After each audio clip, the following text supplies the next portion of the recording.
Good morning students, I am Pooja from Shri Guru Tegh Bahadur school. हम chapter discuss कर रहे थे human environment interaction the tropical and the subtropical region, जिसमें हमने study किया था कि जो ह्यूमन बीइंग है वो अलग अलग मतलब नेचुरल कंडीशन, अलग अलग क्लाइमेटिक कंडीशंस के अकॉर्डिंग खुद को कैसे एबल बनाता है वहाँ पे सर्वाइव करने के लिए। तो पर्टिकुलरली हम यहाँ दो एरिया के रिगार्डिंग हम स्टडी कर रहे थे। First is the tropical region, जो कि जो इक्वेटर वाली लाइन है वहाँ से 0 degree to 10 degree north and south tropical region है, और जो उससे अबव का एरिया है 10 डिग्री से अबव का जो एरिया वो क्या है, सब ट्रॉपिकल रीजन। तो ट्रॉपिकल रीजन के बारे में हम स्टडी कर चुके थे कि वहाँ की क्लाइमेटिक कंडीशंस कैसी रहती हैं होल द ईयर, और वहाँ पे किस टाइप की वेजिटेशन और वाइल्ड लाइफ पाई जाती है, और वहाँ पे ह्यूमन बींग जनरली कौन कौन सी ह्यूमन एक्टिविटीज़ को डेली कैरी करते हैं। तो हमने नेक्स्ट स्टार्ट किया था सब ट्रॉपिकल रीजन। सब ट्रॉपिकल रीजन में भी हमने क्लाइमेटिक कंडीशंस स्टडी कर ली थी, वहाँ पे किस टाइप की वेजिटेशंस होती हैं, किस टाइप से क्रॉपिंग की जाती है वहाँ पर और कौन कौन सी वेजिटेशन वहाँ पे पाई जाती है। तो आज हम स्टडी करेंगे वाइल्ड लाइफ। वहाँ पर वाइल्ड लाइफ किस टाइप की मिलती है, ये अभी हम स्टडी कर रहे थे गंगा ब्रह्मपुत्र बेसिन। इससे पहले हमने डिस्कस किया था Amazon basin.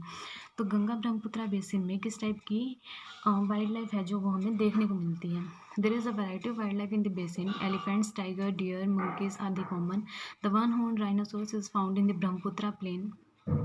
In delta area Bengal tiger, crocodiles, alligator are found. तो यहाँ पे बेसिकली कौन कौन से एनिमल, काफ़ी मतलब बड़े एनिमल्स जो होते हैं, बिग एनिमल्स, वो यहाँ पर देखने को मिलते हैं। एलिफेंट्स हो गए, टाइगर्स हो गए, डियर, मंकीज़ और राइनोसोर्स, ये सब देखने को मिलते हैं। और जो डेल्टाज एरियाज़ में होते हैं वहाँ पे कौन कौन से हैं, टाइगर्स, क्रोकोडाइल्स, एलिगेटर्स, जनरली ये हमें वहाँ पर देखने को मिलते हैं। तो aquatic animals abounds in the fresh river water. अब एक्वेटिक एनिमल्स जो पानी में रहने वाले होते हैं, मतलब कि वहाँ पर मिलते हैं, क्योंकि वहाँ पर रिवर्स और जो डेल्टाई एरियाज़ हैं वहाँ पर the lakes and the Bay of Bengal Sea. The most popular varieties of the fish are the रोहू, कैटला, हिल्सा। अब हमें पता है कि ये सब क्या है, कोस्टल रीजन्स है मेनली। तो कोस्टल रीजन्स में सबसे ज़्यादा क्या है, एक्वेटिक एनिमल्स ही और वहाँ की स्पीशीज़ जो है जनरली मिलती हैं। Fish and rice is the staple diet of the people living in area. अब हमें पता है कि हमारी जो फूडिंग हैबिट्स हैं वो हमारे आसपास के एरिया से बहुत अफेक्ट होती है। हम जहाँ जैसे एरिया में रहते हैं वहाँ पे के अकॉर्डिंग हमारी फूडिंग हैबिट्स होती हैं। सपोज़ अगर हम कोस्टल एरियाज़ के पास रहते हैं तो हम क्या है, जनरली सी फूड कंज्यूम करते हैं। अगर हम नॉर्मली प्लेन एरियाज़ में रहते हैं जहाँ अच्छी क्रॉपिंग होती है तो वहाँ पर हम जनरली ग्रेन्स को कंज्यूम करते हैं। जैसे कि पंजाब हरियाणा में जनरली क्या होते हैं, राइस और वीट हम यहाँ पर कंज्यूम करते हैं। और अगर हम गोवा साइड चले जाएँ तो वहाँ पर क्या हम सी फूड वहाँ पर ज़्यादा कंज्यूम किया जाता है।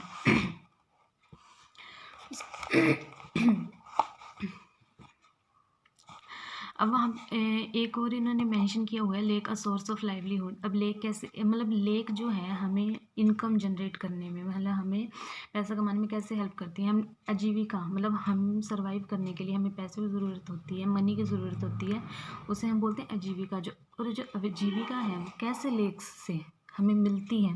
अब हमें पता है कि कुछ लोग क्या है, फिशिंग करते हैं, उनको सेल करके भी क्या करते हैं, वो पैसा कमाते हैं, लाइवलीहुड मीन्स अर्न करते हैं अपनी।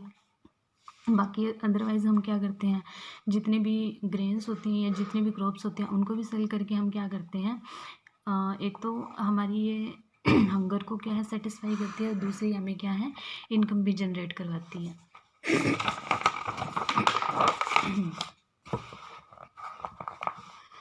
देन है Ganga Brahmaputra plains has several big town. अब हमें पता है कि जैसे जैसे वहाँ पर अच्छे अच्छे रिसोर्सेज अवेलेबल होने लगते हैं वहाँ पर क्या होती है, एक सिविलाइजेशंस क्या है इस्टेब्लिश होने स्टार्ट हो जाती है। मतलब लोग क्या हैं, घर बनाने स्टार्ट कर देते हैं। पहले क्या होते हैं, कच्चे घर से स्टार्ट होते हैं, हट्स वगैरह बनाई जाती हैं। फिर धीरे धीरे धीरे जैसे जैसे रिसोर्स एंड डेवलप्ड होते जाते हैं, टेक्नोलॉजीज आती जाती हैं, वहाँ पर क्या है, लोग परमानेंट हाउसेज डेवलप करना स्टार्ट कर देते हैं, और इससे क्या है, सिविलाइजेशंस डेवलप हो जाती हैं, मीन्स कॉलोनीज इस्टेब्लिश हो जाती हैं। The cities of the Allahabad, Kanpur, Varanasi, Lucknow, Patna and the Calcutta, all with the populations of more than 10 lakhs are located along the river Ganga. अब हमने पहले भी स्टडी किया था, जब सिविलाइजेशन इस्टेब्लिश होना स्टार्ट होती है तो सबसे पहले वो कहाँ इस्टेब्लिश होती है, वो होती है जो रिवर के अलोंग एरियाज़ होते हैं ना वहाँ पर। क्योंकि वहाँ पर क्रॉपिंग्स की कंडीशंस अच्छी होती हैं, एग्रीकल्चर इजीली हो जाती है। दूसरा क्या है, फिशरीज़ वगैरह भी वहाँ पर अवेलेबल हो जाते हैं, तो जिससे लाइवलीहुड भी इजी हो जाता है उन्हें, और खाने की जो उनकी प्रॉब्लम होती है वो भी सॉल्व हो जाती है। तो जितने ज़्यादा रिसोर्सेज अवेलेबल जो रहते हैं, लोग वहाँ पर क्या है परमानेंट हाउस बनाकर रहना स्टार्ट कर देते हैं।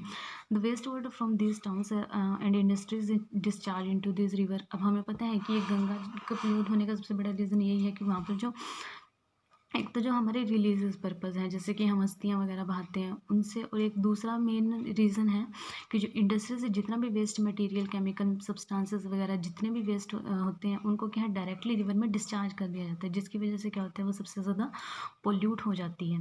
This leads to the pollution of the river. इसीलिए जनरली यही मतलब कि एडवाइस दी जाती है कि जो डिस्चार्ज है उसको प्रॉपर डिस्पोज ऑफ करना चाहिए, रिवर में डायरेक्टली उसे थ्रो नहीं करना चाहिए। ऑल द फॉरवेज, अब जैसे सिविलाइजेशंस क्या हैं डेवलप होना स्टार्ट हो जाती है, तो क्या है हमारी नीड्स बढ़ जाती है। नीड्स सबसे पहले कौन सी आती है? ट्रांसपोर्ट की। क्यों? क्योंकि हमें गुड्स को कैरी करना ईजी हो जाता है ट्रांसपोर्ट के थ्रू, और हमारी मूवमेंट ईजी हो जाती है। तो धीरे धीरे क्या है ट्रांसपोर्ट भी वहाँ पर डेवलप, जहाँ पर लोग रहना स्टार्ट हो जाते हैं वहाँ ट्रांसपोर्ट भी अपने आप क्या ऑटोमेटिकली डेवलप होने स्टार्ट हो जाते हैं। जैसे पहले रोडवेज़ के थ्रू, फिर क्या है रेलवेज़, वहाँ पर जैसे जैसे इंडस्ट्रीज आ जाती हैं तो वहाँ पर रेलवेज़ भी इस्टेब्लिश होने स्टार्ट हो जाते हैं। All the four ways of the transfer are well developed in the Ganga Brahmaputra basin. In the plain area, roadways and railway transport the people from place to। अब हमें पता है कि रेलवेज और रोडवेज से ह्यूमन बींग तो होते ही हैं, एक जगह से दूसरी जगह जा ही सकते हैं, जैसे हम बसेस के थ्रू जाते हैं, ट्रेन के थ्रू जाते हैं। The waterways is an effective means of transport particular along the river. अब रिवरवेज क्या है?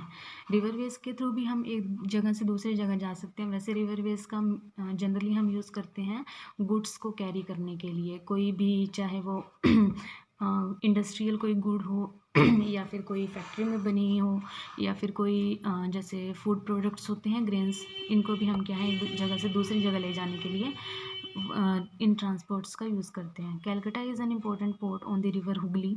हमें पता है कैलकाटा इंपॉर्टेंट मतलब बंदरगाह है जो हुगली नदी पर बनी हुई है। The plain area also has a number of airports. अब एयरपोर्ट्स मतलब एयरवेज के लिए हमें एयरपोर्ट्स की ज़रूरत होती है। तो तीनों जितने भी मीन्स है like roadways, railways, waterways and the Airways, चारों क्या है डेवलप हो जाते हैं, और प्लेन एरियाज़ में इनको ये डेवलप करना काफ़ी ईजी होता है। Tourism is another important activity. अब हमें पता है कि टूरिज़्म क्या है आज के टाइम की, जैसे जैसे लोगों को मतलब कि ट्रैवलिंग का जो हॉबी है ट्रैवलिंग की, वो धीरे धीरे मतलब ट्रैवलिंग का शौक जैसे जैसे बढ़ रहा है, वैसे वैसे टूरिज़्म सेक्टर भी क्या है धीरे धीरे डेवलप हो रहा है। Taj Mahal on the banks of the river Yamuna in Agra, Allahabad in the confluence of the river Ganga and the Yamuna, Buddhist stupas in Uttar Pradesh and the Bihar, Lucknow with its Imambara, Assam with the Kaziranga and the Manas with wildlife sanctuaries, and Arunachal Pradesh with a distinct tribal culture are some of the places worth a visit। मतलब ये ऐसे areas हैं जहाँ पर बहुत सारी जगह हैं जहाँ पर हम क्या है विज़िट कर सकते हैं। जैसे ताजमहल, हमने ताजमहल बहुत फेमस है, ताजमहल के बारे में हमने सुना भी है। बहुत से ऐसे वाइल्ड लाइफ पार्क्स भी हैं, जैसे ज़ू टाइप होते हैं ना, उसी टाइप से कुछ बर्ड्स और एनिमल सेंचुरीज क्या है डेवलप की जाती है, जहाँ पर क्या है उनको प्रोटेक्ट करके जाते हैं उनके नेचुरल हैबिटेट में। तो वहाँ पर क्या है हम ट्रैवल कर सकते हैं इजीली, वहाँ पर घूमना अच्छा लगता है। तो इसी से क्या है टूरिज़्म सेक्टर भी डेवलप होता है, और आज टूरिज़्म एक अच्छा एक इनकम का सोर्स बन के भी क्या है डेवलप हो चुका है। तो आज अब हमने स्टडी कर लिया हमारा चैप्टर कंप्लीट हो चुका है कि किस टाइप से जो है अलग अलग एरियाज़ के अकॉर्डिंग ह्यूमन बींग अपना सर्वाइव करते हैं। वहाँ पर अलग अलग कंडीशंस के अकॉर्डिंग किस टाइप की वेजिटेशंस और वाइल्ड लाइफ देखने को हमें मिलती हैं, वहाँ पर कौन कौन सी ह्यूमन एक्टिविटीज़ क्या हैं कैरी की जाती हैं, क्रॉपिंग, फिशिंग और जितनी भी इंडस्ट्रियल जितनी एक्टिविटीज़ हैं।